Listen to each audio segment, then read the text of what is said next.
Yung mga bossing ko na nagtatanong kung ano daw ba kasukat ng cabin M3 natin. So, ito sasabihin ko sa inyo mga boss. Magkakasukat ang Mio Solay 125. Ito yung Mio Solay 125 mga boss ha. M3 or Mio i125, Gravis, Gear, at Casio mga bossing ko. Yan lima na yan.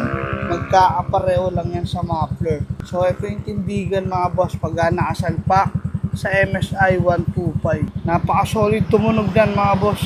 Tignan nyo yung tip niyan. Ang laki. 45mm yung size ng tip. Tapos yung sukat ng elbow nito mga boss. Mula dun sa dulo, 25mm. Hanggang dito, 35mm. At ito lang yung muffler. Nasa murang halaga. May kasamang bang sensor. Ayan. So tara, sound check natin to mga boss para marinig nyo kung gaano ka-solid.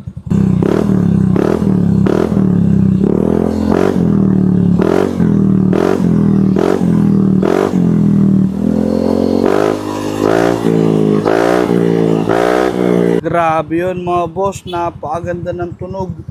Buong buo sa murang halaga, ma-experience mo na ang mala JBT version 3. Kaya sa mga gustong Rumoxy, punta lang kayo dito sa shop natin mga boss. Located tayo dito sa Dasma, Cavite.